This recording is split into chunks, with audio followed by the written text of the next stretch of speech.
Welcome back to the podcast. Today I have Kat Johnson with me. I'm pretty stoked for this conversation. I was just talking to Kat before we pressed record, and it's been almost 2 years since we've met each other. And we met each other on the online space, believe it or not. And then we were fortunate enough to meet each other in person. Was it earlier this year, or did we meet each other in person last year too? Yeah, no, it was earlier this year. It was February, wasn't it? Yep.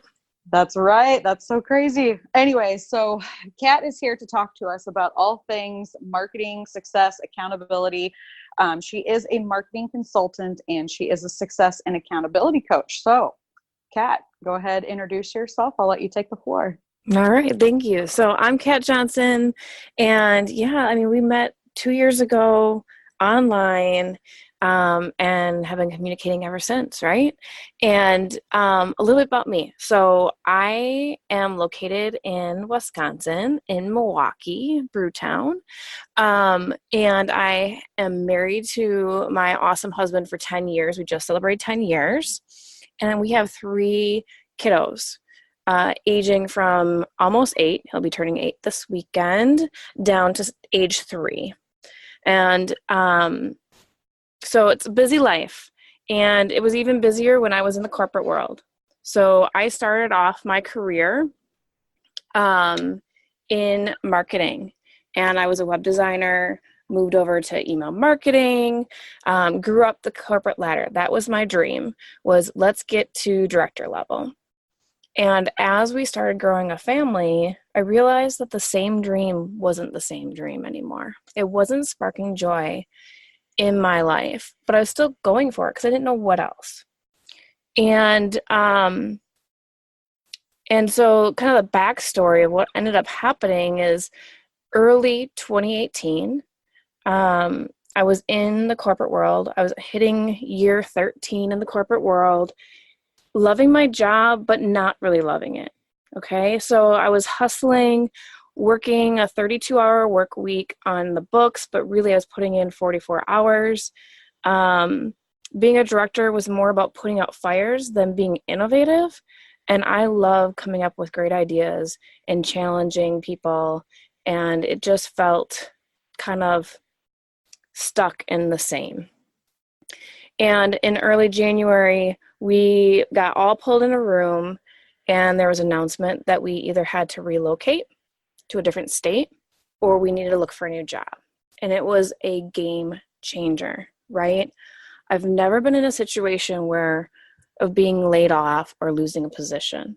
I've always pushed myself to the next best level.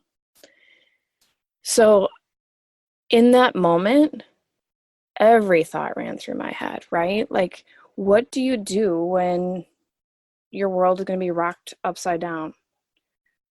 I remember reading something while kind of coping with it that losing a job is the second hardest thing to do to losing someone close to you. So from the grief perspective. And, prior to this all happening, I've done years and years of personal development, but I was diving deeper into it. And thank goodness I was kind of reigniting the fire within with the personal development, because I don't think I would have been able to, quote unquote, handle it the way I did in January. But when I sat with the idea of losing my position, of course, grief came up. But the biggest thing is I've always had a dream to start my own business and was just too scared to do it.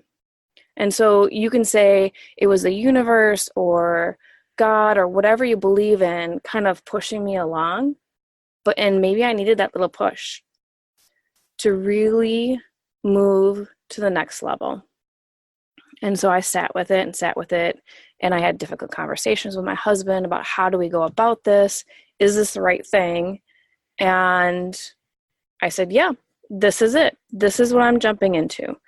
I am going to jump in the deep end and start a marketing consulting business. And so within 6 weeks of finding out that I lost my position, I had a 6-month stint with the same company before they want to let me go. They wanted me to rehire a team in the new location, which has its own challenges as well. But, with that, gave me the launch pad I needed to really focus on starting a business. And so I connected with everyone that I've worked with in the past.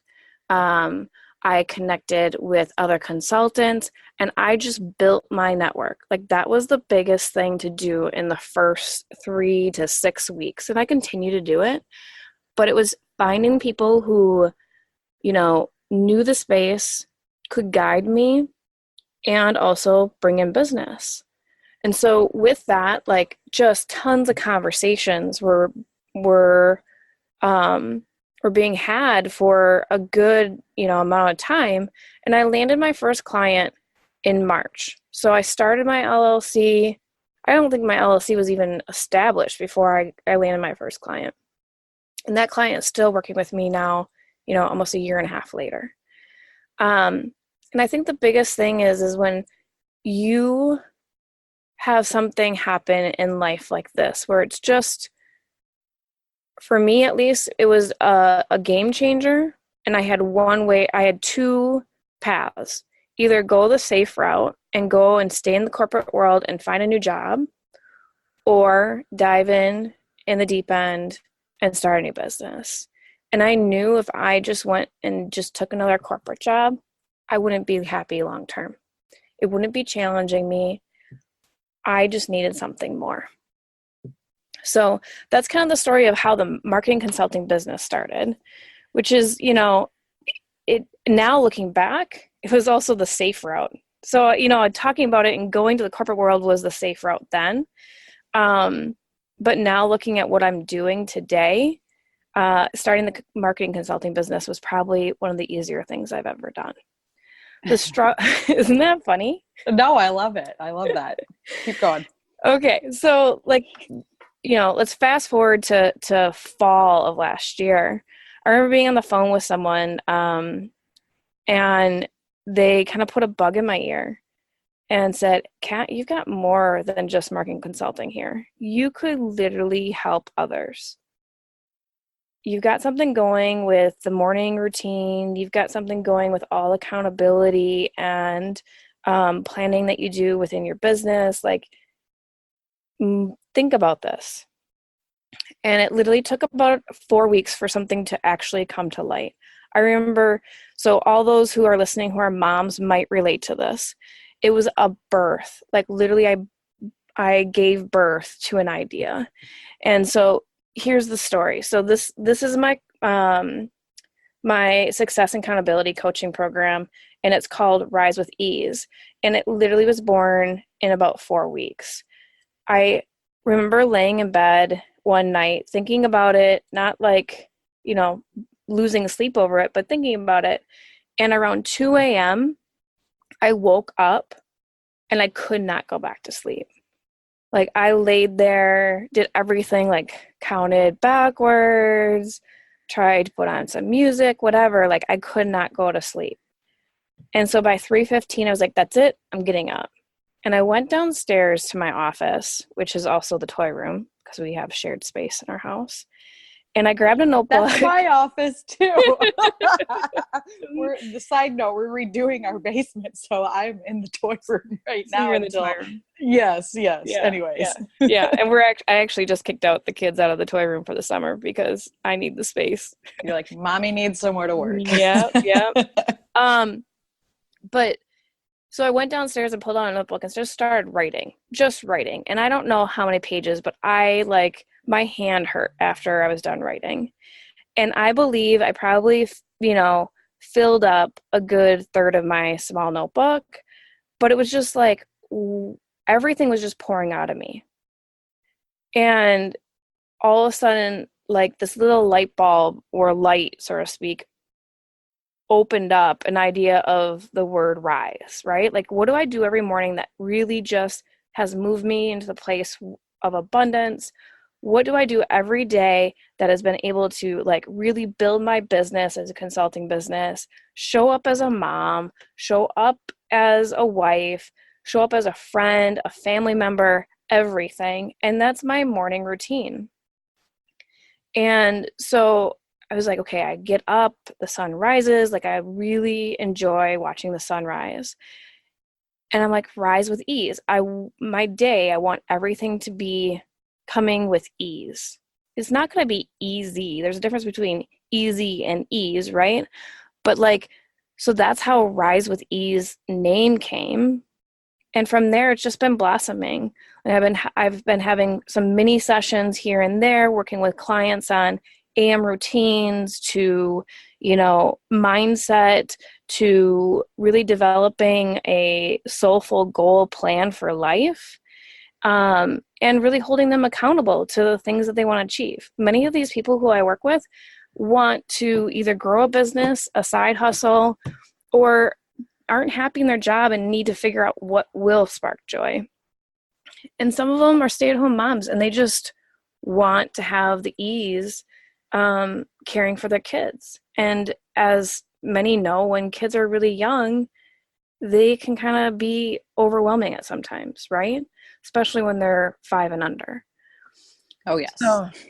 So like that's, and for me, Rise with Ease is just another way to branch all the things I've learned in the corporate world on planning and accountability and project managing to the personal development world, which is the mindset, yoga, crystal energy, whatever, and just really bringing in the two worlds together to live the life you want.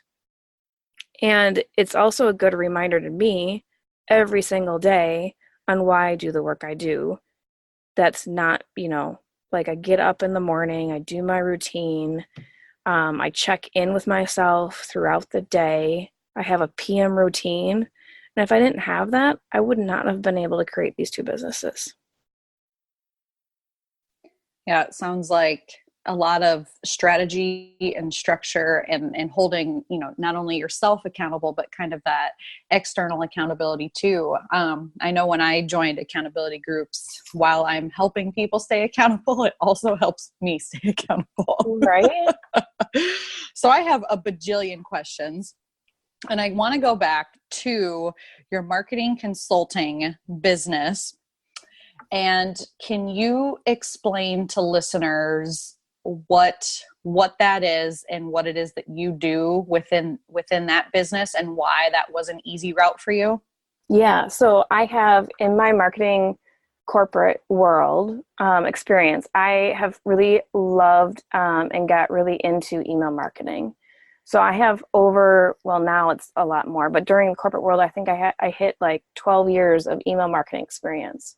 So I remember when like images and emails were like a no-no, and now like that's the way to go. And so email marketing was the easy route for my consulting business. And so, that's what I market to the masses, is email marketing consulting. But I offer a lot more because of the experience, the digital and traditional experience. So I help smaller businesses or service companies really figure out their email marketing and get that going. I've come in and helped just build out beautiful email templates for retailers so that they can keep their marketing going. And then I've gotten more of the strategy side. I've linked up with different email providers to help larger businesses in healthcare, in banking, in retail, to really take their marketing to the next level through segmentation and targeting customers through their customer life cycle. And it doesn't end there. So it's one of those things where my marketing consulting, I want to be really focused and in an area where I can bring value, but yet everyone needs more, is what I find. So what I ended up doing is I built a list of freelancers and other consultants that I refer out to. So instead of having a team of my own, I just create this network of people that I can pass work to, and then they can help me fulfill the work. So, someone might come to me and need email work and they just love what I'm doing and I'm helping them out. And they're like, hey, Kat, I need help with social. Do you have someone that can just execute social for me, come up with a strategy and execute it? Yeah, I know someone. And so I'll, connect them with them and help them out that way as well. It's all about network, and making sure that you're working with people who are like-minded and have the same vision for these brands. That is incredible. I love this. And I find this a lot more now being in like the, really in the thick of the personal development world and kind of being your own business owner, is that there's a lot more collaboration going on. And it's a lot, when you start to open your mind to like, I don't have to do everything. This isn't my, I don't know if you want to say it's not my area of expertise, but like, I know somebody who can execute this better than me, and just asking for help, Yeah. It's that abundance mindset versus, anyways, go ahead. Yeah. Yeah. And I'm all about teaching, like deep down, like I was a swim instructor, like lifeguard, like I've always been like this teacher, nurturer inside. Mm-hmm. And so I take that with my business as well. Like I love working with small companies who know that they're like a year from growing a marketing team, because I can come in, provide strategy, execution, but then go ahead and help them hire the right person for some of these roles, and then educate and then exit. Like that is like the perfect world for me, because then I'm educating someone along the way on email marketing, which could take them 3 years to learn. They're getting it one-on-one. Yes. And I've learned in the last couple of years that there is so much to email marketing that, and we could have an entire episode just on email marketing. Yes. But you said something about hiring the right people. And so I want you to dive a little bit deeper into that, because I know there is others out there who are like, I know I need help, but how do I find the right people, instead of just hiring for convenience, hiring for either, that position or that expertise. Can you talk about that a little bit? Yeah, I think, whenever I was hiring for my team, when I was in the corporate world or helping these clients hire, like the biggest thing is I look for people with integrity and drive, and eagerness to learn. Like those are the biggest 3 things, because if they've got that, they might not have email marketing experience, but maybe that's okay, because I can teach them. Are they teachable, right? And I'm not looking for someone who is just going to jump to the next thing. And you sometimes have to think about outside the box, right? Like not like, oh, I can get an email template for $25. No, this person's going to bring more value than just email templates. They're going to voice their opinion and recommendations on what they see across the board, not just email marketing, but they're going to start, I always look at everyone's social media and other digital assets they have and just start watching, because that sparks other ideas or funnels, or how to communicate, or where we're missing the communication, right? And so it's one thing to just be stuck and only focus on just the one channel, but it's also really, really important and a benefit to every brand if you got someone who is looking at it a little bit more broad. I love that. And so earlier you said, that the marketing consultant business of yours was an easy choice leaving the corporate world. Can you elaborate? And I know it's because you have so much experience in it. It's also scary, but when did you decide or realize that, hey, this might have been the easy option?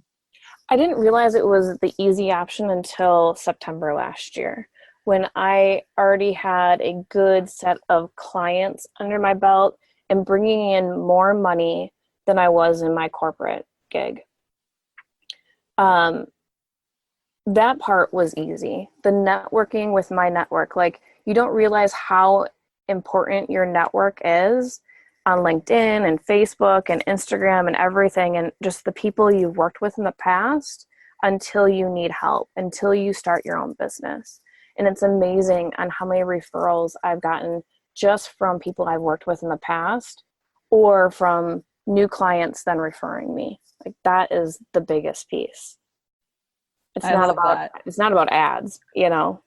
No, and it goes back to the relationship building, which is, increasing the sales and profitability in your business. And I always tell people, you want to treat each person or each client as a relationship and build that relationship. And if you make it a great experience for them, they're going to want to share that with their friends, their family, their coworkers, their network, and it opens an entire new door of opportunities for you. So it really is more than just getting that one client, but really building that long-term lasting relationship. Yeah. Yeah. And if you're thinking of it like on the business side, right? And you're like thinking customers versus leads, and you're in the corporate world and you know this language, it's like, how much money are you paying for a lead? Well, if it's coming from someone who is referring, right? You're paying hardly anything, nothing for that lead, but they're the hottest lead you have, right? And it's going to be easier to convert. And it also, like, the whole story of like, it costs less to keep a customer and build a relationship than getting a brand new lead. Like nurture your own customers big time.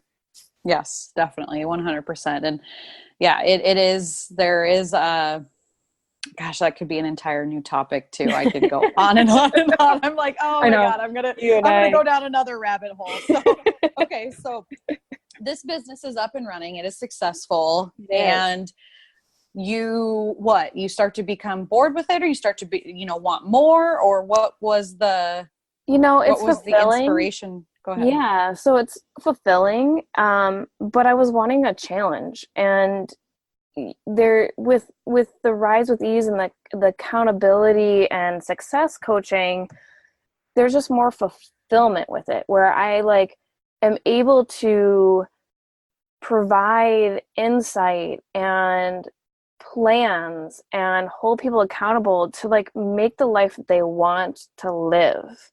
Like I'm really helping someone's life versus some company making money. And I think that's the part that just drives me to want to build my coaching business more. I still love email marketing. I still love getting into Photoshop and creating beautiful designed emails. But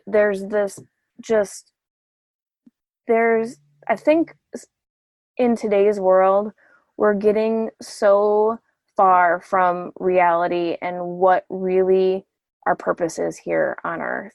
And I think some people are starting to realize that. And that's why I want to focus so much on my coaching.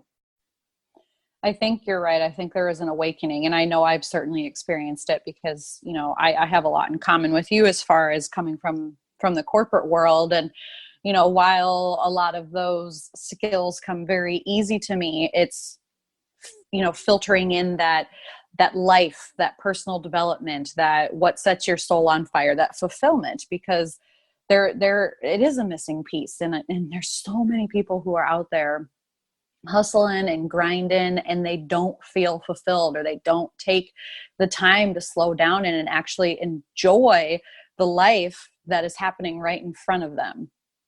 Right. And I think that was what was draining me. Like being in the corporate world, if I rewind almost 2.5 years ago, just before you and I met, like I was going into a dark, dark place because there was nothing was sparking joy. I was doing my job, doing it well, like the people who I worked with, but it was the hustle game, getting up, rushing out the door, getting kids to daycare and to school, drinking cold coffee on the way to work, all of a sudden realizing it's past lunch, didn't have time to eat lunch. All of a sudden it's 4:30 and I'm already late getting in the car to pick up kids, to then get home, rush to make dinner, rush to do homework. Like it was just a rush, rush, rush game, and I was just done with it. There has to be more, right? And so I've just been really leaning in on what sparks joy. Every day, does this spark joy? Is this how I want to feel each day?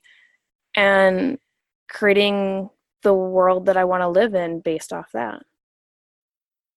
So does Rise with Ease, is that your daily spark joy business, or?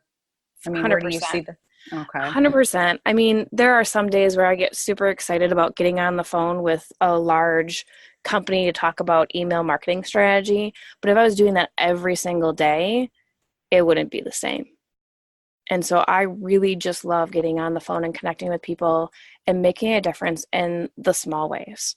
Whether it's just asking the simple question, what do you need today? And someone like not being able to answer.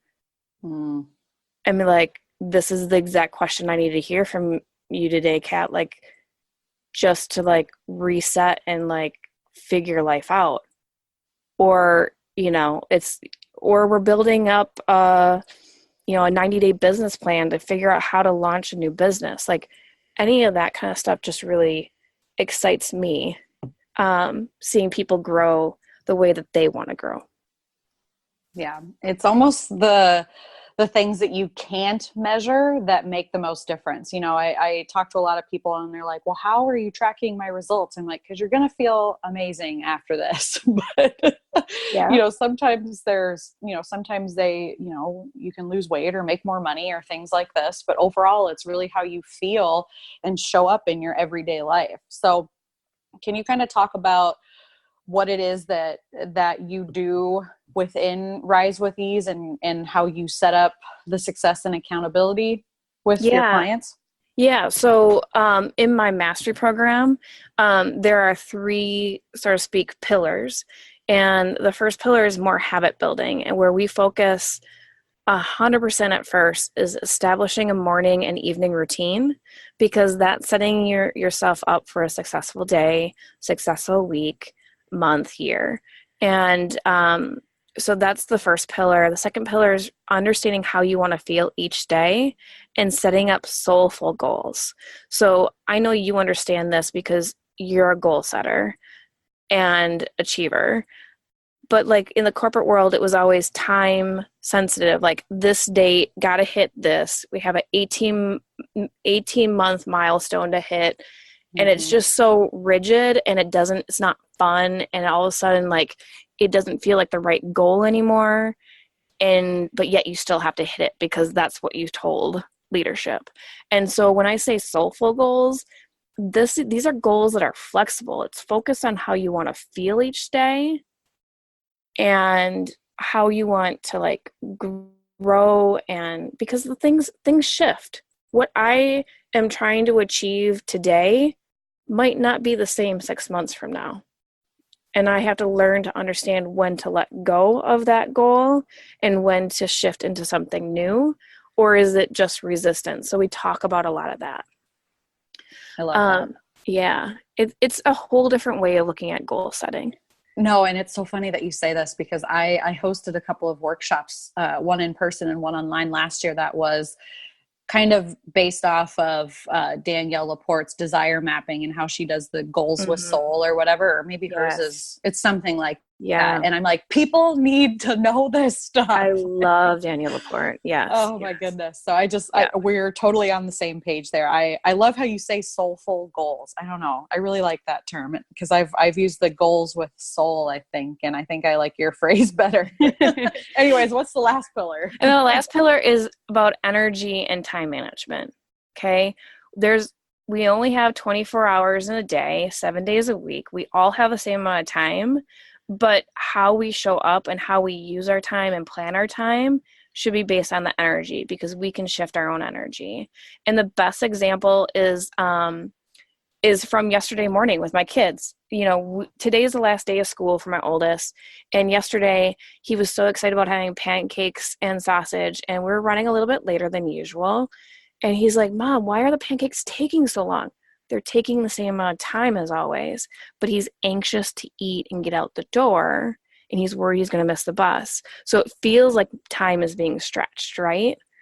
And so time is technically being the same, but your energy and how you're showing up to that time is different. And so it's just really understanding how to cultivate more energy, how to drop the things that don't give you the right energy or are energy leaks, and showing up and planning for it. That's incredible. I love that example. And that's so true, because if you come into something with an anxious mind, or you're stressed or you're overwhelmed, you're projecting that onto the situation. While the time, you cannot change how quick time passes, you can change how you feel, act, and think about a situation. And so it's all about perception and kind of like checking yourself and your thoughts and saying, is this helpful? Is this life enhancing? Can I change how I feel right now about this situation? And sometimes it's, just bringing awareness to, holy crap, I feel really stressed right now, or I feel really anxious, and maybe I should take a deep breath and relax and let Mm-hmm. go of the things that you really have no control over, and focus on controlling what you can, which is, your thoughts, your feelings, your emotions, and things like that. Yeah. So do you have these conversations with your kids ever? I try to. I say I try because some days it doesn't work. But what I did Hmm. notice is that, leading by example is so key. Back when I was a first time parent, my oldest didn't really have an evening routine. And then he was up all night. And I was like, well, he's good. He just flows with whatever we got going on. And it worked. And then when we had kid number 3, and the second one was kind of difficult at sleeping through the night, um, I realized that, well, maybe that there should be a routine. And I started pushing routines on them, but not having one for myself. And I think the big game changer is in the last 2 years that I've really established a strong morning routine, and they've kind of established one on their own without me even saying anything.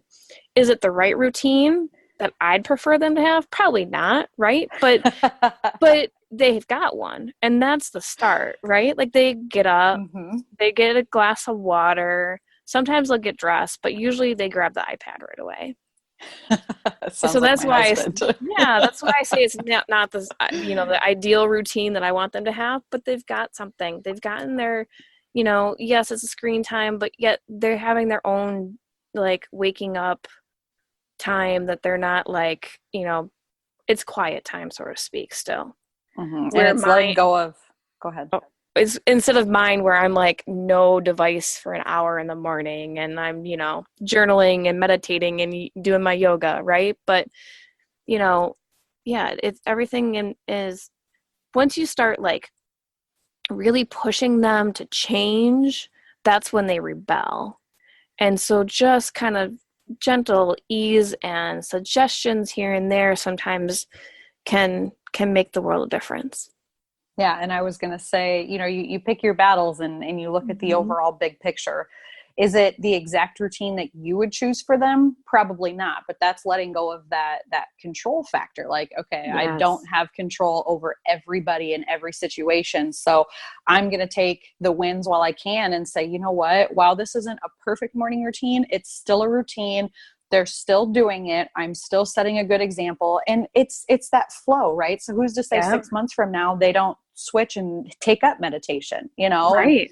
I have the same, conversations with women in my group, or even with my husband. I'm like, hey, you got to pick your battles, and just letting go of your expectations, and saying, like, hey, the big picture is they're actually doing it, they're progressing, and celebrating those wins while you can, and just building on those. Yeah, I was a controller, or I'm still a controller in some aspects, but like really controlling of my children's actions a few years ago, 3, 4 years ago, like, no, you're wearing this, this is your lunch, this is your breakfast. And once you start giving them their independence, they start making the right decisions on their own. Mm-hmm. When they start, you fill your house with the foods you want them to eat. There's some stuff that you don't because they really want it, and they'll start making the right decisions because they'll realize they don't feel good when they eat this or eat that, and but when you start trying to control the situation, it just leads to fights and tears and anxiety within yourself and in them, and it's not worth it. Mm-hmm. That's why I always say pick your battles. I think it's so funny you talk about the food thing. I just had this conversation with somebody the other day, and what you put in your house, people will eat. Whether it's your husband, whether it's your kids, whatever you buy for groceries, people will eat. And it's funny because the one thing that I buy now that I did not used to buy is fruit snacks. Yeah. And I have no idea where my daughter decided that like fruit snacks were a thing. I'm sure she had them somewhere, right? So that's like the one thing that I buy that I'm like, okay, you can have freaking fruit snacks. Yeah, in our house it's chips. So like Doritos, Cool Ranch Doritos. Like the three kids will eat the family size bag in like one sitting. Devour them. Um, I can't blame them. I'm a chip junkie too. I have to yeah. limit how much I buy them. So Yeah, yeah, that's exactly what we do. We just buy them every few weeks instead of every week. exactly. No, that's amazing. All right. So I'm curious what you do. And I know everybody's morning routine and evening routine looks a little bit different, but can you share what yours looks like? Yeah, so my morning routine sometimes changes by season. So now that it's summer, I like to do things outside. So I actually just like posted in stories, like being outside today doing my routine. But I get up and I drink a big ass glass of water. Like it doesn't have to be cold, but a big glass of water is the first thing I do to get my body awakened and get my digestive tract working. Sometimes I'll add lemon, but plain tap water seems to be enough. And then I usually put my headphones in because I like to have um, consistent music going into my ears, and I'll put on meditation music, and sometimes it's guided, sometimes it's not, and I'll sit down and do a meditation. And then I grab my journal and I just write whatever's coming up. I might need to pull out a journaling prompt, so I always have like a cheat sheet that has like the months um, journaling prompts handy in case I feel stuck. And I'll just look, okay, today's the 8th, and just pull that journal prompt. And I just write. And sometimes it's just one page, sometimes it's four, whatever's flowing. And I think that's the big thing is how does it feel? And then usually it's something movement. My go-to is yoga most days, and I just have a set of different yoga routines that I kind of do that are range from 10 minutes to about 30 minutes. And sometimes I get out and just walk and just listen to the birds wake up. So, I mean, this morning was magical. I decided I was going to sit on the deck to do my morning routine. I think it was like only 60 out when I got up, so I grabbed a blanket too. And I was sitting there, and I have a hummingbird feeder above where I was sitting, and the female hummingbird kept on coming up and drinking, and I'm like, I gotta get a picture of her because I've been trying for like weeks. And every time I pull my phone out, she like flies away. And so I laid there in stealth mode. I like laid back with my phone, like sitting there for 10 minutes instead of doing my meditation, trying to get a video of her. And she never came. I'm like, that's because I'm not supposed to get her on video. Like a little light bulb moment. Nope, just enjoy her when she comes. You're not supposed to get her on video. And then I just carried out on my routine. So that's my morning routine. My evening routine, this took a lot of time to really figure out what worked, because this one definitely changes with seasons. Now that we're in summer mode, like the kids are running around outside till like 8:30 at night. So it's shifting. But what I found that worked really, really well is my kids need some downtime with dad right before bed because my husband comes home usually pretty late. And so I get the kids all ready for bed. You know, they brush their teeth, they get their PJs on, they've got their snacks in their backpack for the next day if it's a school day, and they get to have about 40 minutes of TV before bed. They love to watch Simpsons with dad. That's their Simpsons. thing. Yes, yes. That show has been around since, seriously, I remember that when I was young. Yeah. Like, I know. my parents never. I know. My parents never let me watch it. And, you know, and now our kids are watching it every single night. But anyway, that's awesome. They get to sit on the couch with dad for 30 minutes, 40 minutes and watch that. And that's my cue to quick go do my routine. When I first was doing my evening routine or on really stressful days, if I have like a big work day, I usually have to sit down and do a 10, 15 minute meditation before just getting myself in my pajamas and wash my face and then joining them. But now, because I've created this life of, of ease, so to speak, like I embrace that. I've given myself space throughout my day to kind of breathe and get outside and get some fresh air, or even, when the youngest is kind of crabby, we lay down together for 15 minutes just to rest. And I don't need to have that meditation at night to really get my body ready to sleep. And then I'm able to join them for the last, 15 minutes, like that, like all of us on the same couch. That's kind of how we kind of end our day. And we all go to bed at the same time. That's what works for our family.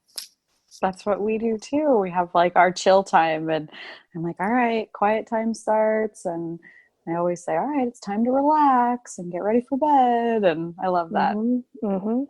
Okay. So what's coming up next for you? So what's coming up next for me? So in July, I've got an awesome 6-week course launching. And it's all focused on building that morning routine. So it's going to be called Rock Your Mornings. And it's really that creating that personalized morning routine. It's all about learning how to build what works for you with how you want to feel, and then just being really dedicated to sticking to the routine. It takes, on the average, 66 days to create a routine into a habit. And if you think about it, morning routines is a series of habits that become this, 30-minute, hour-long routine. So I'm going to give you all the building blocks on how to create that. We're going to have videos and worksheets and time webinar Q&A sessions weekly to ask me questions along the way. So that's coming Lots up. of accountability too, huh? Hell yeah. That's the only way you can really just break through on something like a morning routine, is making sure that you have strong accountability from someone. I would agree with that. I definitely know that I have an external accountability with, there's some things I can hold myself accountable to, but it's totally different if I voice it to somebody else, or hell, even like post it on social media. There's sometimes where I'm like, shit, I said I was going to do this. Now I really have to do this. Yeah. All right. Awesome. So how do people sign up for that, or how can they contact you? Yeah, so follow me on Instagram or Facebook at Rise with Ease, because I'll be announcing and providing a link to it because the page isn't quite up yet. Okay. And yeah, so that's kicking off July 15th. And, follow me and you'll get the ability to sign up through there. I love that. And then I will also post all of your links in the show notes so people can access those easily. You can just scroll down and click on the links below to contact Kat. And any last words you want to leave our listeners with, either about marketing, email, accountability, success, routines? I think the one thing that I've learned more this week than anything is when you start letting go of the controlling the situation, things will come to you with ease. It can be magical. Surrender. Surrender. Something I have been experimenting with for many years, but have yet to master. And it comes in waves. Like, I feel like it's like peeling back the onion, right? Like you'll get, Yes. oh, and this happens. And then you get a little aha, oh, I should have really approached this way. And then that would have happened. But yeah, it all comes with time. It's all just a big learning lesson, right? That's what life is. I love this. Well, thank you so much for taking the time to chat with me today. I really loved learning more about you and your story and what you've been up to now and how you're showing up in the world and helping others. I find it all very fascinating. It's all can happen so quickly too. I mean, Yes. Literally within the last 2 years, your life looks entirely different. Yeah, you just gave me goosebumps. I have not thought of it that way. Yeah, you create what you want in your life. And so if you really want it, you'll get it, right? Yeah, I always say you are the creator of your reality. And when you get out of, your own way and, let go of that control and start to surrender to the experience that's in front of you and follow the breadcrumbs to your soul, like really magic can happen in a very, very short time. Because in the grand scheme of things, 2 years is not a long time. That's very true. Oh, this is amazing. All right. Well, awesome. Thank you again so much for taking the time to chat with me. And I will post all of your links in the show notes so people will be able to follow you and learn more about you and join your group program that's coming up. And if you guys enjoyed this episode, I encourage you to take a screenshot, share on your social media, tag Rise with Ease and Sasha.Davis. We'll catch you guys next time. Thank you for listening to the Confidence Coach podcast. If you enjoyed this episode, I want to invite you to leave a 5-star review and share what you loved most about this episode. You can also screenshot and share it on social media. Tag me at Sasha.Davis. And if you're looking for additional resources, head on over to SashaDavis.com. Check out ways that you can work with me and all the free resources that are available to you. Have a kick-ass day.